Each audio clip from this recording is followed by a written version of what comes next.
Mfahamu, Simba ndiyo klabu iliyoko nominated miongoni mwa vilabu 8 Afrika kushiriki African Football League. Na African Football League iliandaliwa na CAF kwa kushirikiana na FIFA ikiwa ni pilot ya mashindano ya vilabu vya dunia. Simba ndio walioshiriki na tulicheza hapa uwanja wa Taifa, na hata inauguration yake ilifanyikia hapa, na ndio chanzo cha mashindano haya ya vilabu yaliyofanyika Marekani, na huo umoja ulianza kuzungumziwa hapa na kila kitu. Sasa inawezekana ikawa wenzetu wana ubunifu hata wa kuanzisha umoja wa vilabu wa Afrika na nini, kwa sababu wana akili nyingi, lakini ni kitu ambacho kilikuwepo.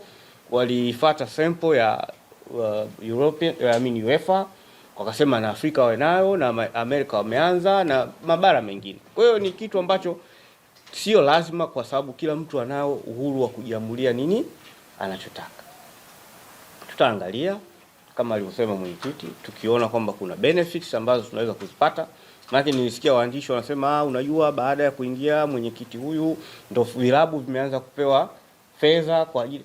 Vilabu vinapewa fedha za maandalizi ya mashindano ya kimataifa tangu mwaka 90. Si ndio mzee?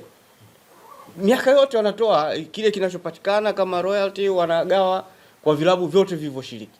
Wala sio kwa sababu ya umoja, wala sio kwa sababu ya nini. Hizo fedha zinakuja tu.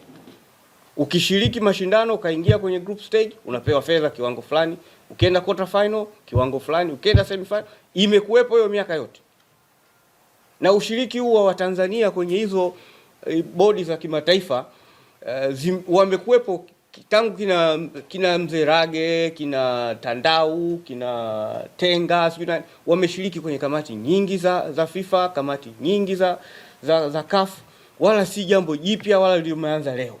Limekuwepo miaka na miaka, lakini bahati nzuri sasa hivi ndio nini tunasema utandawazi na kujipigia sana pasi.